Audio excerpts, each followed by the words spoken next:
Hello everyone. I hope आप सब लोग बहुत अच्छे होंगे। क्या आपको भी लगता है कि घर का बहुत ही सामान्य सा भोजन करने के बावजूद भी आपके शरीर में मोटापा बढ़ता ही जा रहा है? या फिर घर में किसी को high cholesterol, diabetes, thyroid, COPD, hypertension, cancer, liver failure, osteoporosis या अन्य प्रकार की कोई बीमारी है? अगर हाँ, तो आपको अपने भोजन में बदलाव करने की जरूरत है, ना कि ढेर सारी दवाइयां खाने की। इस प्रकार की सभी बीमारियों का मुख्य कारण गेहूं, चावल, दूध और चीनी है।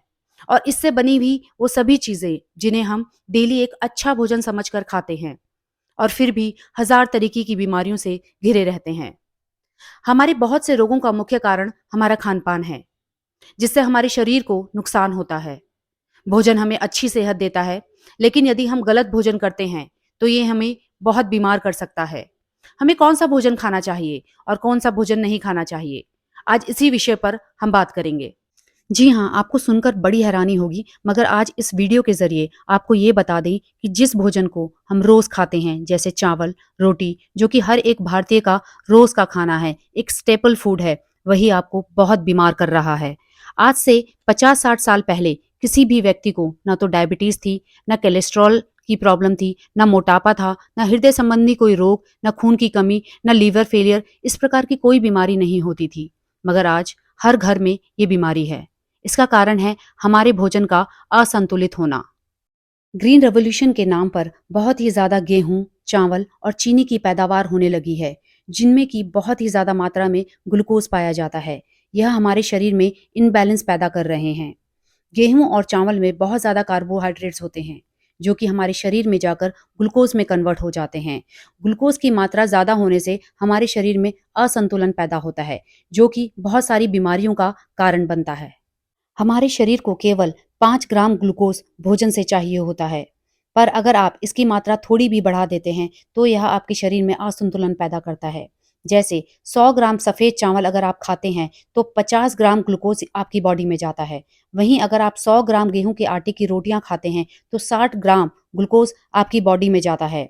और अगर आप चीनी खाते हैं तो जैसे आपके शरीर में ग्लूकोज की बाढ़ ही आ जाती है। 100 ग्राम चीनी मतलब 100 ग्राम ग्लूकोज।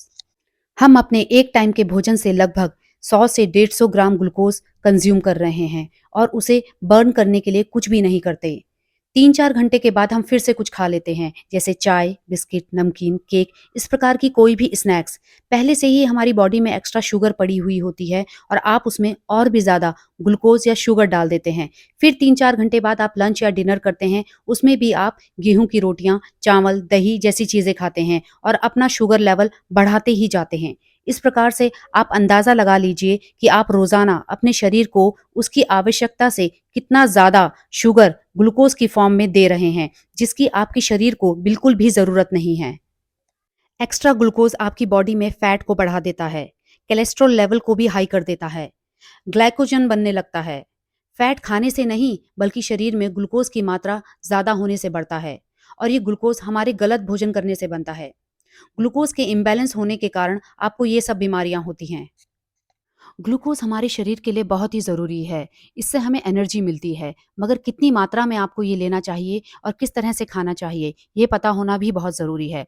चावल व गेहूं से बना हुआ भोजन खाना गलत नहीं है, मगर आप कितनी मात्रा में खा रहे हैं और उसे खाने के बाद आप फिजिकली कितना एक्टिव हैं, मतलब आपने उससे मिलने वाली शुगर को, जो कि ग्लूकोज की फॉर्म में आपकी बॉडी में जाती है, उसे किस प्रकार बर्न कर पाएंगे। और अगर नहीं कर पाते हैं तो आपके शरीर में मोटापे के साथ साथ अन्य बीमारियां होना बिल्कुल तय है। मगर आप घबराइए नहीं कि अगर गेहूं चावल नहीं खाना है तो क्या खाएं। यही भोजन तो हम पिछले कई वर्षों से हर रोज खा रहे हैं। तो हम आपका ध्यान आज से 50-60 साल पहले के भोजन की तरफ ले जाना चाहते हैं, जो हमारे पूर्वज खाया करते थे, हमारी नानी, दादी, परदादी खाया करते थे। वो लोग सिर्फ गेहूं और चावल पर निर्भर नहीं थे। वे गेहूं और चावल ओकेजनली कभी किसी तीज त्योहार पर ही बनाते थे। इसके अलावा वो दूसरे प्रकार के अनाज भी खाते थे, जिन्हें मोटा अनाज कहा जाता था या मिलेट्स कहा जाता था। मिलेट्स या मोटा अनाज हमारा पारंपरिक भोजन रहा है, जिसे हमने भुला दिया है। मिलेट्स आजकल फिर से ट्रेंड में आ गया है, मगर आपको बता दें ये कोई नए प्रकार का डाइट फूड नहीं है, बल्कि हमारे देश का पुरातन अनाज है, जिसे सदियों से हमारे पूर्वज खाते आ रहे हैं, और उन्होंने बहुत ही स्वस्थ और लंबा जीवन जिया है। मिलेट्स को सुपर फूड यानी कि उच्च कोटि का अनाज माना जाता है, जिसे खाकर आप स्वस्थ और लंबा जीवन जी सकते हैं। ये हमारा पारंपरिक अनाज रहा है और 50 साल पहले तक हमारी खाने की थाली का अभिन्न अंग हुआ करता था। 1980 के बाद ग्रीन रेवोल्यूशन के नाम पर गवर्नमेंट की पॉलिसी की वजह से, जिसमें गेहूं और चावल को इम्पोर्टेंस दिया गया और मिलेट्स और मोटे अनाज को गरीबों का भोजन समझा गया और सब स्टैंडर्ड फूड मानने की वजह से इसका उत्पादन कम होने लगा और धीरे धीरे ये हमारी थाली से जैसे गायब ही हो गया। अब आज फिर से इतने सालों के बाद लोगों को इस सुपर फूड की याद आई है, क्योंकि यही एक अनाज है जो हमें सभी प्रकार की बीमारियों से बचाएगा। आजकल मिलेट्स को न्यूट्री सीरियल्स भी कहा जाता है, क्योंकि यह अनाज बहुत ही न्यूट्रिशियस होता है, ग्लूटेन फ्री है, इजी टू डाइजेस्ट है। हालांकि हर मिलेट्स का न्यूट्रिशन प्रोफाइल अलग अलग है, मगर सभी में प्रचुर मात्रा में fibre, protein, antioxidant and minerals और विटामिन और लो कैलोरी होने की वजह से ये बेस्ट अनाज की श्रेणी में आता है। आजकल तो गवर्नमेंट भी मिलेट्स की पैदावार पर जोर दे रही है और हेल्थ सेक्टर से जुड़े लोग भी इसे ही खाने पर जोर दे रहे हैं। इसको उगाने के लिए किसी भी प्रकार के फर्टिलाइजर का उपयोग नहीं होता है और किसी भी तरह के पेस्टिसाइड्स की जरूरत भी नहीं होती है, इसीलिए इसे सबसे अच्छा अनाज माना गया है। कार्बोहाइड्रेट्स हमारी बॉडी के लिए बहुत ज़रूरी हैं, उन्हीं से हमें एनर्जी मिलती है, बट हमें कार्ब्स स्लो मोशन में चाहिए होते हैं, इंस्टेंट नहीं।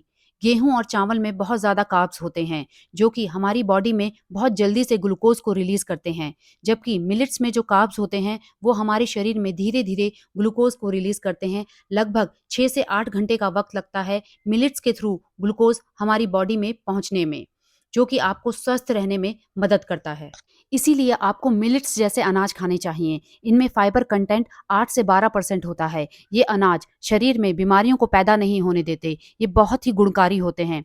मिलेट्स की ये खासियत होती है कि ये थोड़ा-सा खाने से ही पेट भर जाता है और बहुत देर तक आपको फुल रखता है। जल्दी भूख नहीं लगने देता और ये शरीर में धीरे-धीरे ग्लूकोज को रिलीज करता है, जिससे हमारे शरीर में फैट नहीं जमा होता और आपको खून भी गाढ़ा नहीं होने देता, जिसकी वजह से आपको किसी प्रकार की कोई बीमारी नहीं पकड़ पाती।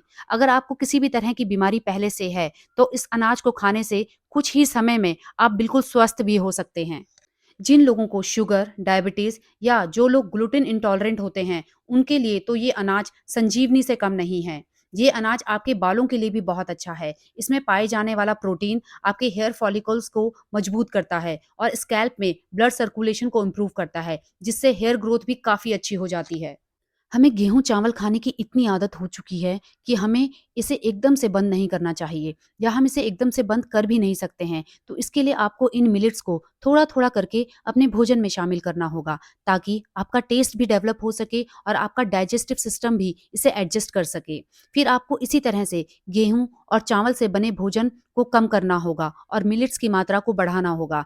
तभी जाकर आप जीवन भर स्वस्थ रह सकते हैं और एक निरोगी जीवन यापन कर सकते हैं।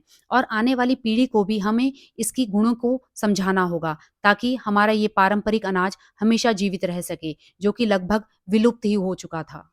मिलेट्स से आप रोटी, चावल, उपमा, इडली, डोसा, पराठा, खिचड़ी, पुलाव, हलवा, दलिया इत्यादि कई प्रकार की दूसरी चीज़ें भी बनाकर खा सकते हैं। तो आपको कभी भी गेहूँ और चावल की कमी नहीं लगेगी। जो चीज़ें आप गेहूँ और चावल से बना के खाते हैं, वही सब चीज़ें आप मिलेट से भी बनाकर खा सकते हैं।